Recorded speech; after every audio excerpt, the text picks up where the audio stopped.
In the quiet hours before dawn breaks, they arrive, not for applause or recognition, but because the world depends on hands that build, mend, and sustain.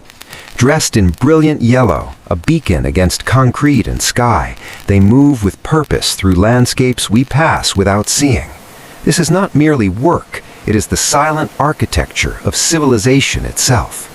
Watch the asphalt rakers at golden hour, their bodies bending in rhythm with the earth. Each stroke seals a path for strangers who will never know their names. Steam rises from fresh pavement like breath in cold air, a fleeting signature of labor made permanent.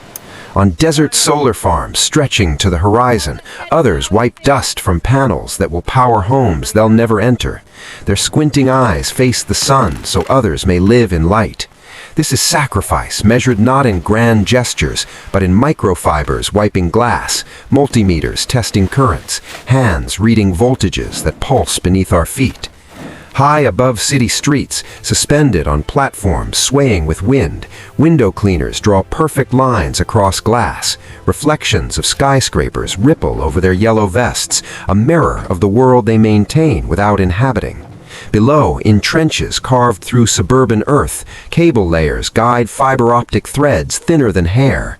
These strands will carry lovers' messages, emergency calls, children's laughter across continents, all because someone once knelt in mud to secure a clamp with steady hands.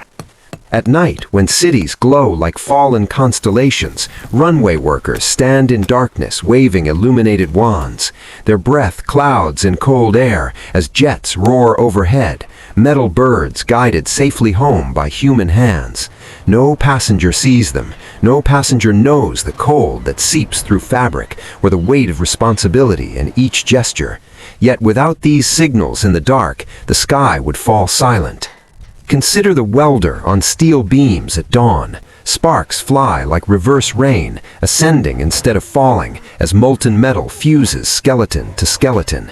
His face, illuminated by brief suns born and dying in seconds, shows no drama, only focus.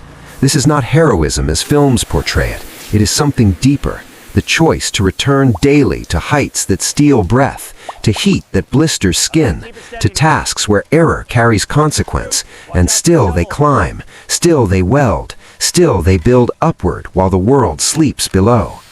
In ports at blue hour, container handlers move like conductors of a silent symphony. Their yellow vests flash between cranes and ships as they guide steel boxes carrying everything from medicine to memories. A hand signal here, a whistle there, language stripped to essentials. No words needed when trust lives in muscle memory and shared understanding. This is communication refined to its purest form, gesture as grammar, movement as meaning. Even in stillness there is work. The concrete inspector kneeling as foundations set, watching sheen transform to solidity over 60 silent seconds. The pipeline technician tapping metal, listening for stories told in echoes. The laboratory hand calibrating centrifuges where precision means lives saved or lost. These are not dramatic moments. They are the quiet spaces between action, where expertise breathes, where attention itself becomes the tool. Rain does not stop them. Wind does not deter them. In downpours that darken yellow fabric to amber, drainage crews lay pipes that will carry storms away from doorsteps. On mountain peaks where wind whips fabric like flags, antenna repairers secure connections that bring news to remote valleys. They work inside cooling towers where concrete curves into cathedral-like vastness, and in tidal flats where oyster harvesters wade through water that obeys only moon and gravity. Environment becomes collaborator and adversary, yet they adapt without complaint.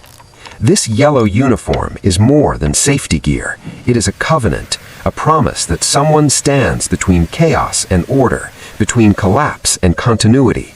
When scaffolding fails, when water mains burst, when fire tests boundaries, they arrive. Not as saviors in capes, but as humans with tools and training and the courage to step toward danger while others step away.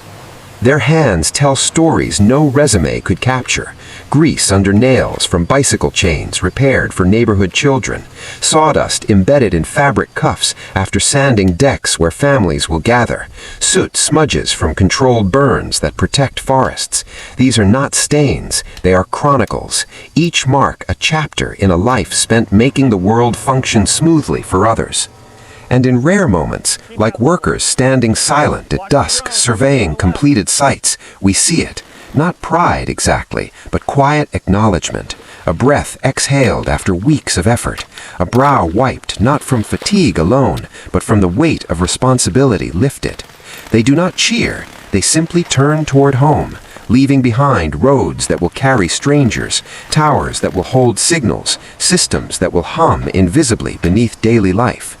We drive these roads without thinking of the rakes that smoothed them. We flip switches without imagining the panels wiped clean at noon. We board planes without picturing the wands waved in darkness. This invisibility is the ultimate success of their labor.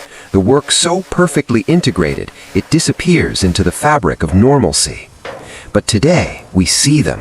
Not as symbols or stereotypes, but as individuals. The woman guiding turbine blades against coastal winds, the man pruning roses with thorn-aware precision, the team installing stadium seats where crowds will roar for athletes.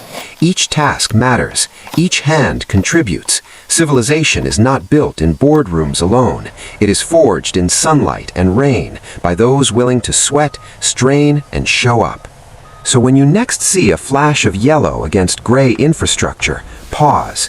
That color is a heartbeat, a pulse moving through the body of our shared world. These workers do not ask for gratitude. They ask only for the space to do their work well.